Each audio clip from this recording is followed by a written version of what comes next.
Tormesson. Valbert skorar! Valbert Gunnarsson hefur skorað. Ragnar Bergjesson og skoðamark! Glæsilega! Óskar Rafn á móti Bjarna. Og Bjarni með góða sendingu fyrir og Haraldur Ingvarsson!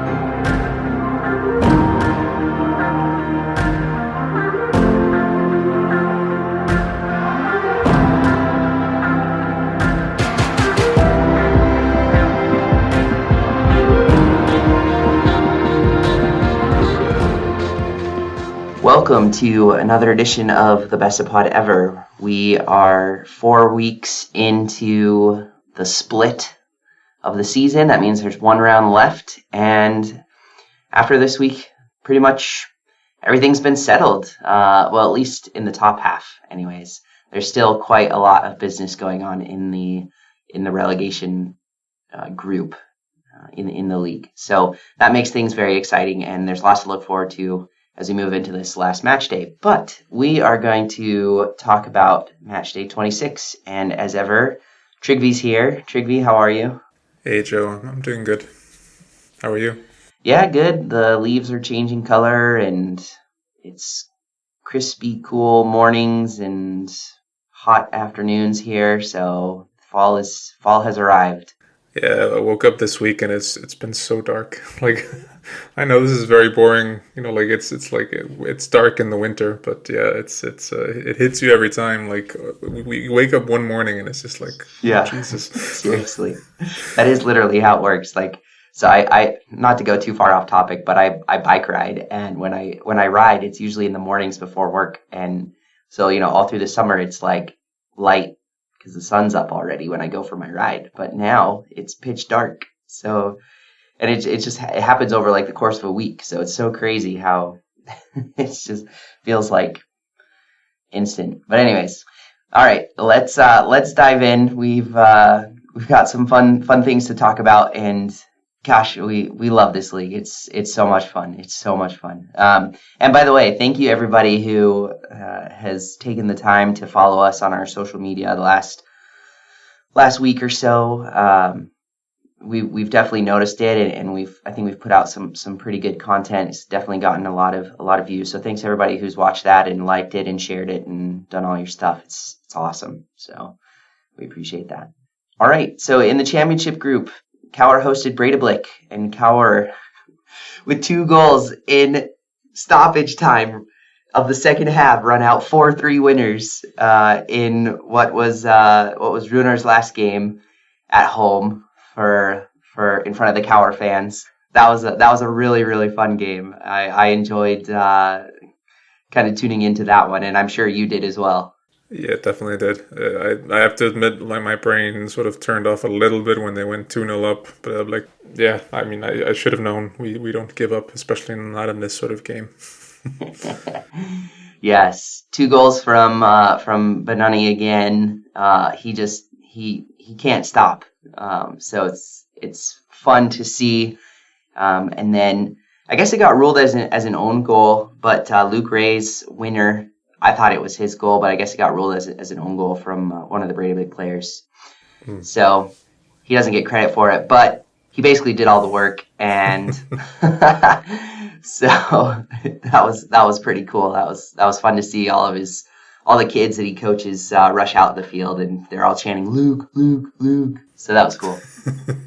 Yeah, it definitely was. We may come back to that game here in a second.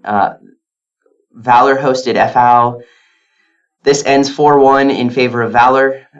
Going into this game, FAO had not actually lost to Valor yet on the season. I believe there was a draw and a win for FAO. But Valor, yeah, they kind of shut things down fairly quick. It was even at halftime in this game, 1-1. David Snaer equalized for FAO. I think it was around the 25th minute mark, if I'm not mistaken. And it had been coming ever since Valor went up. FAO was kind of pressing and had some decent attacks, and so the equalizer was definitely justified.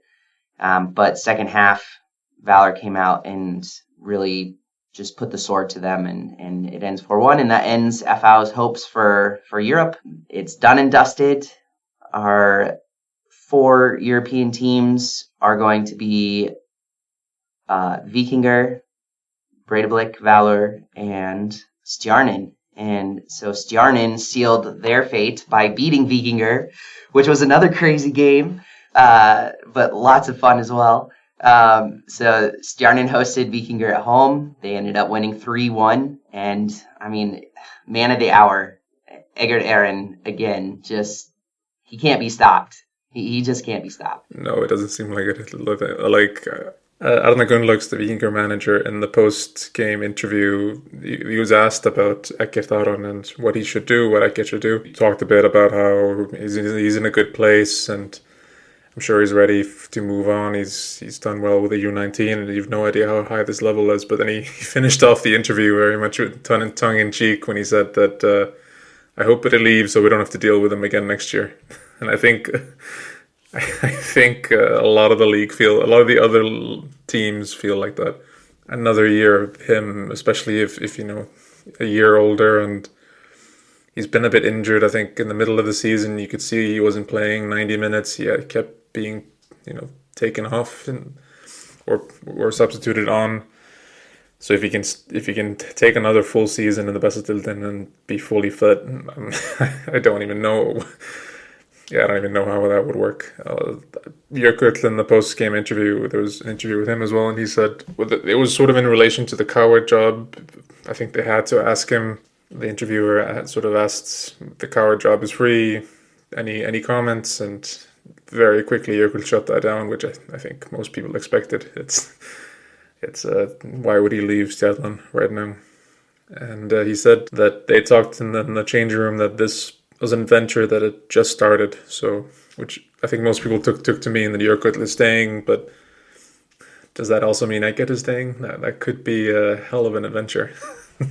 Yeah, seriously, I can't see it happening personally. I think he's too good for the league, and I think he wants to be over there. I mean, we saw reports of that in the summer. So if Stjarnan somehow manages to keep him for their conference league campaign, and that's under the new format as well. Next season too starts the new format, which is going to be really interesting. And I'm honestly not sure I fully understand it yet. But anyways, if they manage to hold on to him, that is something for sure. I don't want to see him go. I love watching him play, but at the same time, like, you have to strike while the iron's hot, I think. And he's clearly in amazing form. I think his destiny is elsewhere now, if I'm being honest.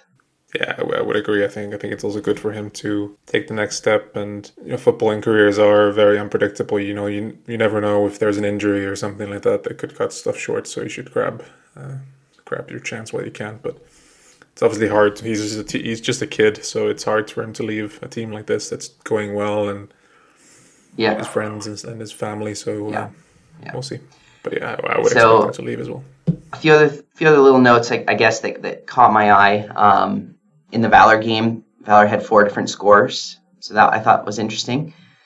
Kind of going back to the look that they had and the feel that they had at the beginning of the season, where they had just goals flying in from all directions. We've seen in the last couple weeks hat-tricks from Patrick Pedersen and goals from whoever else, right? But they were kind of more spread out. That kind of stood out to me a little bit. And of course, Patrick is 1 goal off of tying the record with 1 match day left against Vikinger. It'll be interesting to see if he can either tie it or beat it. He's gonna want to do that. I mean, you could see it at the end of the game. They were trying to get him the ball and trying to get him that goal. So they've clearly talked about it, and they clearly know. Yeah, you could see with Emil as well in the Stjarnan game that they towards the end, it was just all balls going to Emil. I think both those strikers now. Eggert even said it in his post-game interview that they're going to get Emil the goal record for the highest in one season. But yeah, I think Patrick will be very much aiming for that 100 goals now before the end of the season.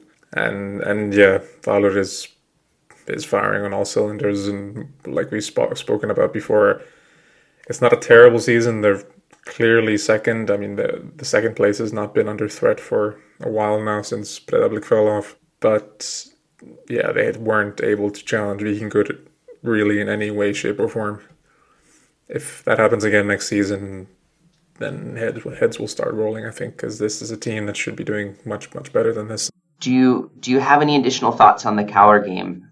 Maybe particularly about Breiðablik and how they're just kind of, I don't know, they're just kind of stumbling around right now. Yeah, I mean, it's weird. Like they're because they're sort of prepping, like their season is over and it's been over for a while in the league, but they're also prepping for this post-season thing where they're going to be playing. They're playing on Thursday right now, and then that's only their second game. They still have 4 more games after this, so well past the end of the season. So they have to. I think nobody wants to get injured. I don't think anyone's saving themselves, but I mean, it has to be in the back of some people's minds. They don't want to get an injury right now, right? But they're also, just prepping themselves for this weird post-season thing of Europe, and the league doesn't really matter. So it's I don't know. And then the manager might be leaving. I don't know how open he is with the players, and how maybe it's already an open secret and something they've confirmed behind the scenes. I don't know. So it's a bit of a weird time for Breiðablik. Very exciting, but a bit maybe weird. I mean, they played well against Cowher in some patches, but I think their XG was only like, I don't remember exactly what it was, but it wasn't that high. Like Cowher's XG was much higher than Breiðablik, so it didn't seem that tight. It was a bit sort of long balls over the top, and they got behind a young Cowher defense with the second goalkeeper in goal there, so scoring 3 on those maybe isn't the biggest thing in the world, but yeah, it's not super impressive from Breiðablik. Very nice from Cowher to give Rúnar one last game, and yeah, Benoni again. But no, I think this game was very much kind of a postseason, doesn't matter for anyone kind of thing. It mattered a tiny bit more for Cowher, but yeah. We kind of talked about him on the last episode, but for Benoni, I mean, there's reports that there's other clubs in Europe that are sniffing around him. I mean, that probably doesn't surprise you. It doesn't really surprise me either. No, he's been one of the best strikers in the league for the last few weeks. It took him a while to kick off. I mean, it's also, he's been kind of the de facto main striker for Cowher all season. It took him a while maybe to claim that title, because they had Floki, they had Sigurbjartur. Didn't really work out, and it's Cowher have only really started firing once they gave that title to Benoni. And he's only, 18 years old? Maybe he just turned 19 or something. It's still really young. Yeah, and I mean, like we talked about before, when he arrived, I think his first goal against Keflavik, I think, the very beginning of the season, he came on as like a left winger, because like he was kind of like a winger / fullback thing, like when he joined, like attacking fullback, but still like so it's for him to then be now on 9 goals and be one of the hottest strikers in the league is just super impressive. So yeah, I don't think that went unnoticed. I would definitely be looking at him if I was a club in Scandinavia or the Benelux countries or something. But for Cowher's sake, I really hope we can hold on to him, because we finally have a striker. Yes, you will not want to let him go, that's for sure. And I mean, can you see him leaving to go to a team like Vikingur or Valor or like even Breiðablik or something? Or what? I mean, yeah, those would be the 3 I would think he would have any sort of interest in, because they're playing in Europe, sort of. Yeah, maybe, but he's also getting a chance at Cowher. I think Cowher managed to get these young players that are quite sort of hot market items at the beginning of the season, and I think maybe they chose Cowher, like we talked about last episode. I don't think they chose it because of the money. I think maybe more they chose because they realized that they would actually get some game time. So him joining Vikingur and being behind Nikolai Hansen, or Valur and being behind Pedersen and all these, like this sort of stuff, I think if he leaves, I would expect him to go abroad, but who knows? Yeah, no, I think I'm right there with you. I think think is probably abroad if he does end up going. So, yeah, we'll have to see. It's going to be an interesting off season, that's for sure. Good. Any other thoughts with the championship group? I think maybe just to round it off, there's a fun stat that Eckert now has 10 goals in the league, and he's actually the first teenager to get that landmark since 1996.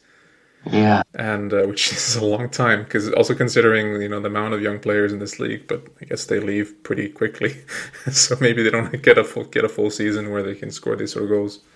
And it's fun to look at the names of the last teenagers to get more than 10 or more goals. The last one was Bjarne Guðjónsson, who's the sporting director or something at KR, ex-KR manager. And then you have Arne Gunnlaugs in 1992, scored 15 goals when he was only 19. Pétur Pétursson, the Valur's women's manager, scored for 2 years in a row. He scored 16 and 19 goals as a teenager. So it's some interesting names, and then I would be remiss not to mention that Benoni might join this club now if he can score one more goal. So we might have go from 0 teenagers since 96 to having 2 in the same season. That's incredible. Yeah, that's wow. What a stat! And that speaks a little bit, I think, to what Icelandic clubs are trying to do, right? Like bring in these younger players, right? And perhaps in more recent times that wasn't necessarily the case, but maybe with the infrastructure that's here now and with the success that the national teams had in recent years, I don't know. You just wonder if all that's come together and we're starting to see this happen more often. So that's kind of exciting. I think it's partly that, and also partly that, like the really talented teenagers like Eckert in many cases would have been snapped up even before he had this breakthrough. And we saw it a bit with Isak earlier in the season. Like he sort of started to break through and then he was bought right away. And it almost like it happened with Eckert as well, right? Right. Like the really talented ones don't really get a full season. So if they start to break out, it's just, okay, we're gone. Yeah. All right, let's leave the championship group there. We're going to take a quick break. When we come back, we're going to talk about the relegation group. So stay tuned.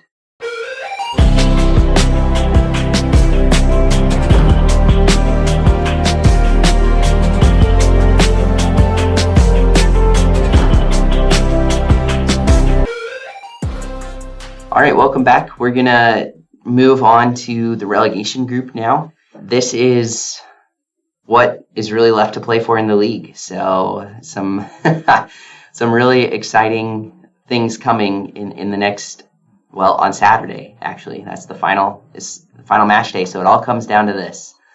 But on match week 26, Keflavik hosted Fylkir and ended up losing 3-1. So Fylkir going and grabbing a much-needed win. They were definitely in trouble, and they got the 3 points that they needed. They actually went down in this game to start off with. There was a late goal in the first half from Eden Osmani to put Keflavik up 1-0. But Fylkir made some adjustments at halftime. I'm pretty sure that the manager got underneath the team. I was reading an interview with him yesterday and was reading some quotes from him, and I think he lit the fire a little bit, but also really encouraged them to keep doing what they were doing because they were playing pretty well. And so they came out second half and struck for 3 goals. We have to say, one funny thing that came out of this game is perhaps the shortest ever cameo from a player in the league. So Trygve, you want to tell everybody about that? Yeah, we need to see if we can post this or something, or put a link or something. It's crazy. So Sindri Thor for Keflavík comes on, and there's a video of his full match highlights where he comes on, runs around for literally a few seconds before coming in with this wild. I mean, it's not the craziest tackle in the world, but it was completely unnecessary and just justified the red, and it's 38 seconds after coming on as a substitute. Ridiculous. Yeah. Yeah, I was telling you before we started recording that I had that game on, and like I saw him go in, and then I think I had to do something with one of my kids real fast, and then I came back to the game, and I saw him get his card, and I was like thinking to myself, hang on, like he just came on. so yeah, I was like doing a double take, like, wait, what? And I was like rewinding the live feed for a second to make sure that I saw the name was right. I was like, whoa, what the heck? So yeah, some real craziness there. But for Fylkir, that's a big win. They needed to get that. 3 different goal scorers. Yeah, I mean, what more can you say? No, I mean, Fylkir needed to get this win, and they did. And yeah, like you said, it wasn't the most spectacular thing in the world, but they did what they needed to do. They were solid defensively, and then apart from that one goal, but it was quite a well taken goal from Osmani. But yeah, defensively they were quite good, and it was even the 2 center backs that scored 1 goal each, and were quite a lot of offered quite a lot of threat in set pieces as well. Yeah, I think we'll touch on them a bit later, but yeah, this is the only point that Keflavik has gotten in this relegation split has been against Haukau, and it looks like with every passing week that your prediction that they're going to get dragged into this just gets truer and truer. It's I mean, Keflavik have been down for a while, and then Fylkir needed a win. They got it, and they're not safe, but they're much better off than they would have been if they'd lost some points. Right, exactly. So speaking of Haukau, we'll just move to that result. So they ended up losing at home to EBVUF, and that is the end of their home matches. They now have to go to Kawa. So they have to go to Akureyri, try to get a win there. There is still a little bit of cushion, like some things have to fall in place in order for Haukau to really get relegated, which I think is going to be difficult, if I'm being honest. But having to go away to Kawa, I think is going to be difficult in the first place. And so, yeah, it's not great. It's not great. So for EBVUF to come in and get a win against Haukau in the choir, that's impressive from EBVUF.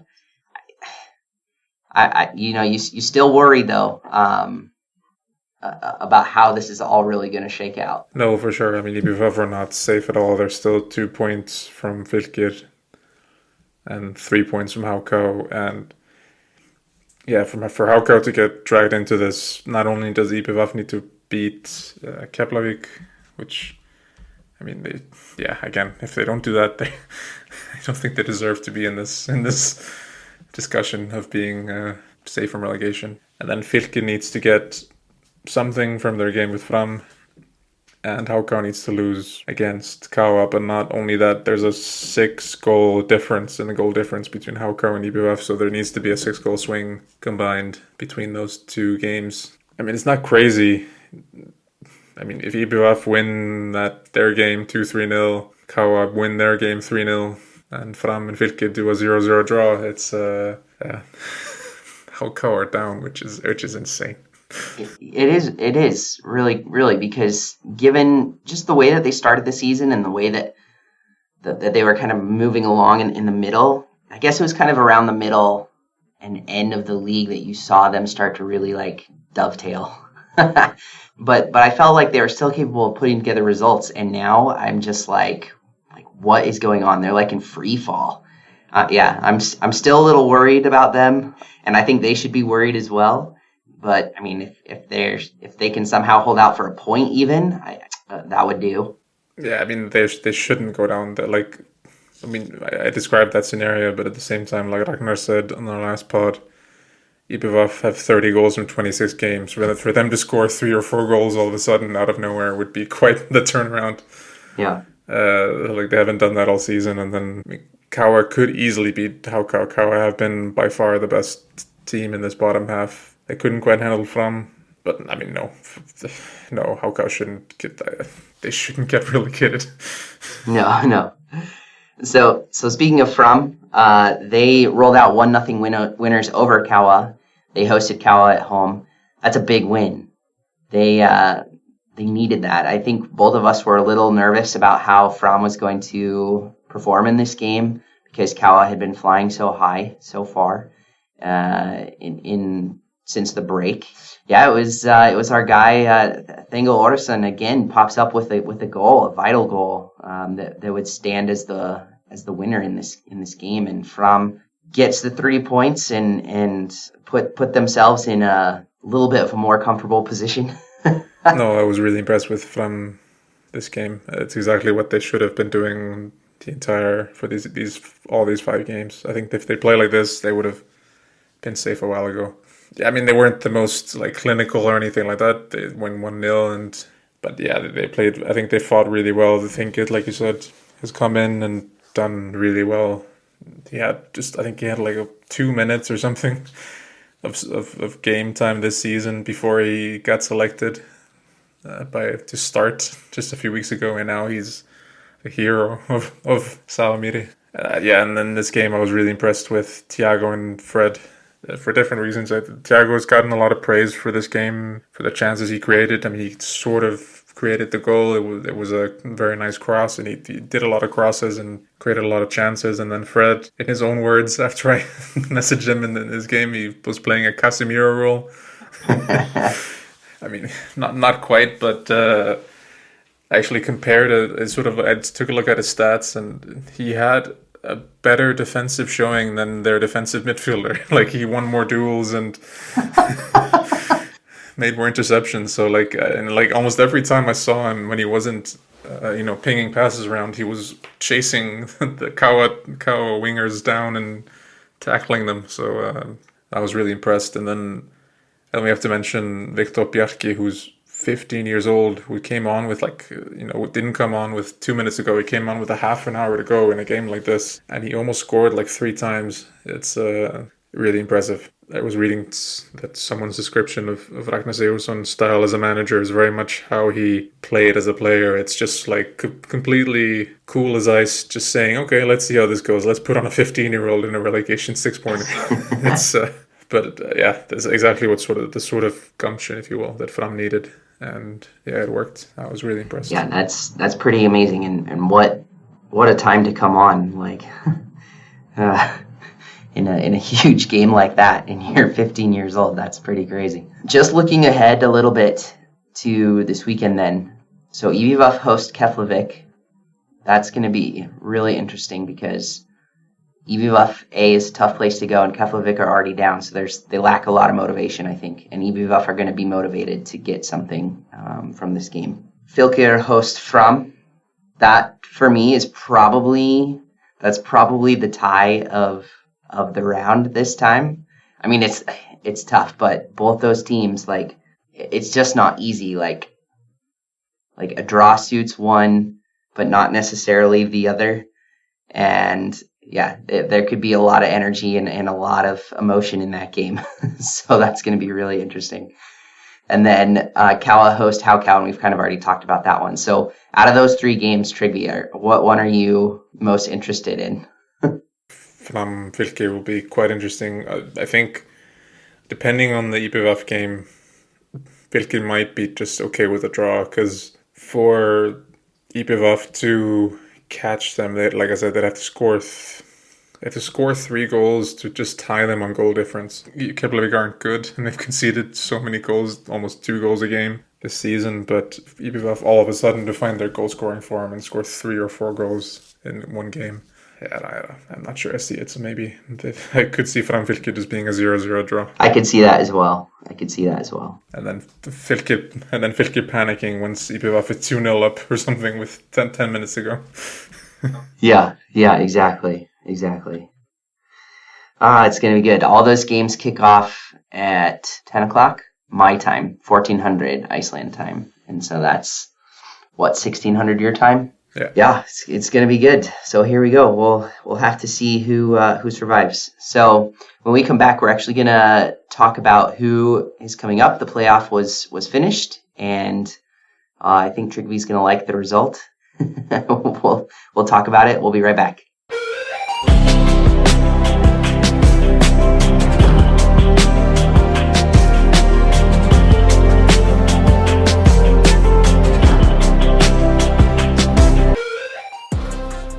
right, welcome back. In part 3, we're going to talk about some news and notes from around the league, but also the promotion winner in the playoff from the second division.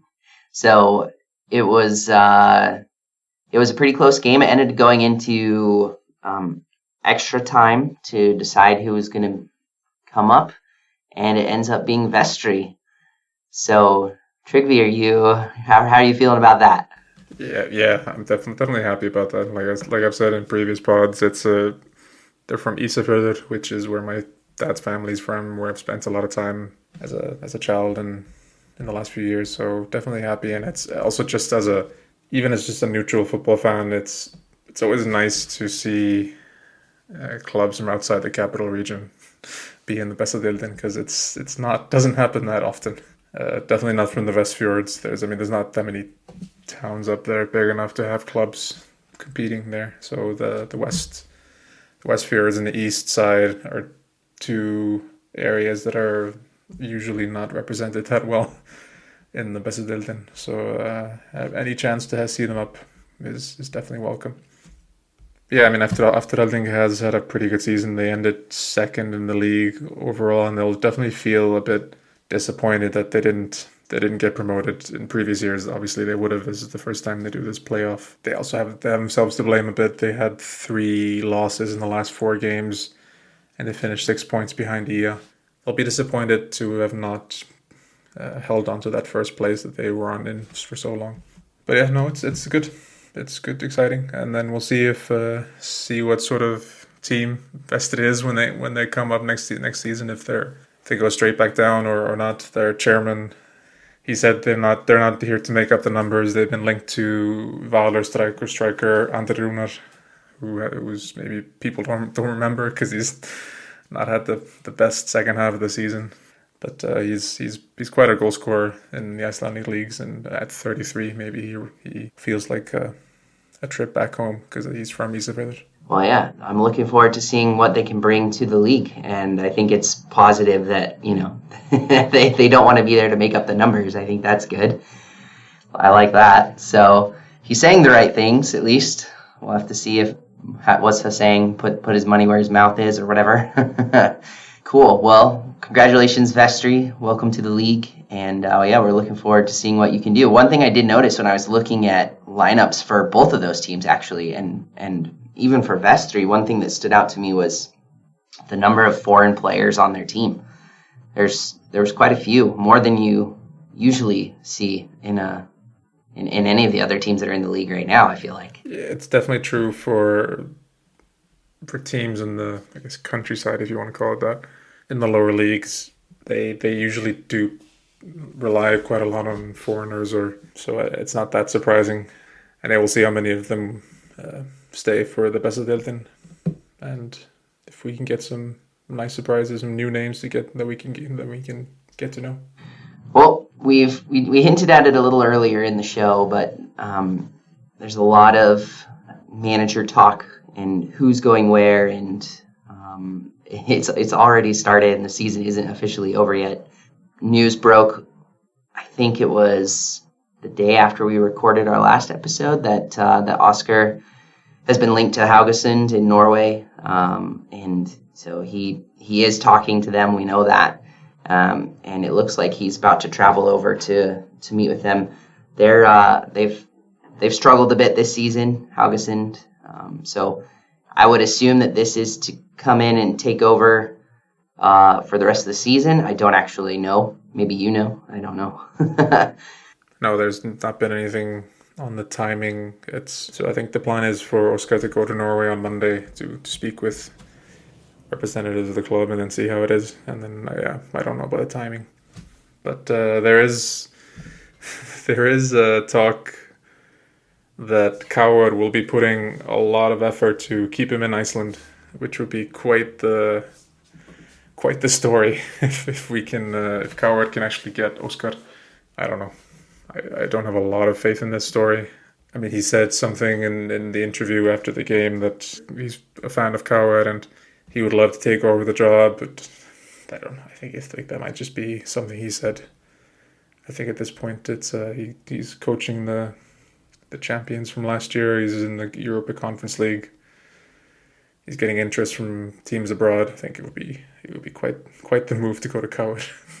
Yeah, that would be wild if that did end up happening. Yeah, no, I mean there's a lot of names being bandied around for the Cowett job as well. So I think things are very much in the early stages. Apparently, Seoud Rakne, the former Keflavik manager, has been seen around the club. There's just a lot of different names. Jurgut was asked about the job and very quickly swatted that down. So I think this we'll see at the end of the season. There's a long postseason, so they have time. Yeah, they definitely have time. That's for sure. Good. Any other news or notes that you wanted to make sure that we mentioned? The national team is going to be selected tomorrow. There's some talk that Andre Lucas from Lyngby could get the selection because he's done quite well with Lyngby. He did pretty well in the U21 national team like the last round, especially because we're missing some older heads. Johan Berg is probably not going to make it. Very important games coming up, so it'll be interesting to see if there's any surprises. I would assume it's going to be a very similar team to last round, and then we'll see if we can actually keep up the good results, or if it's going to be like Luxembourg. Good. All right. Well, that will wrap up part 3. In our final part, we're going to talk about our 3 stars of the round, and we'll wrap things up. So we'll be right back.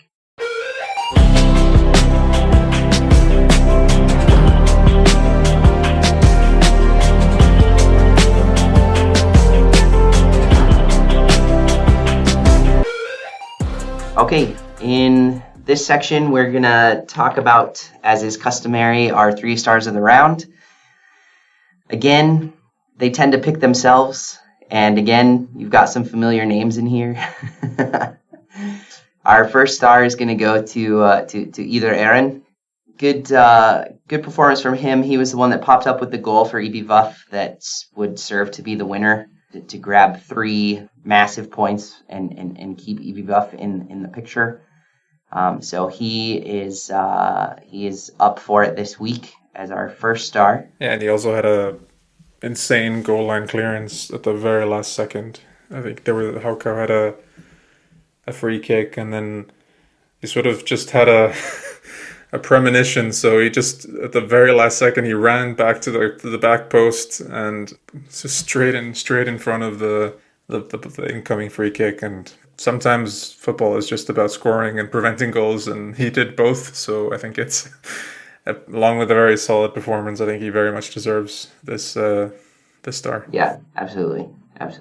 And then, yeah, the next 2 very much familiar names we've seen before. The first one, Benoni. We try to see if there's someone else, but it's very hard not to put him in there. It's 2 goals, an assist, and driving this huge comeback. The best player on the pitch, and just, yeah, I mean, he can do simple finishes and more flourishy ones, and had a really good partnership with Seoud Bjarta this game. So yeah, definitely deserves this star. And lastly, we're going to talk about a player who really needs no introduction and who we've really talked a lot about in the last few episodes. So maybe we won't spend too much time on him, but that is Egert, of course. Just incredible performance against the new champions, 2 goals. He just makes it look so effortless. Like it's just unbelievable. So yeah, I think well deserved again for him also. There were, of course, a lot of really stellar performances in the league this weekend. You can catch some of our other nominations in our Team of the Week. So you can go reference that on our social channels if you want. You can find us at Besta English. Trygve, thanks for joining me again. Yeah, thank you, Joe. Always a pleasure. One more round to go, but don't worry, this won't be the end of us. You'll be hearing lots more from us as we move forward. And with that, we will see you all next time.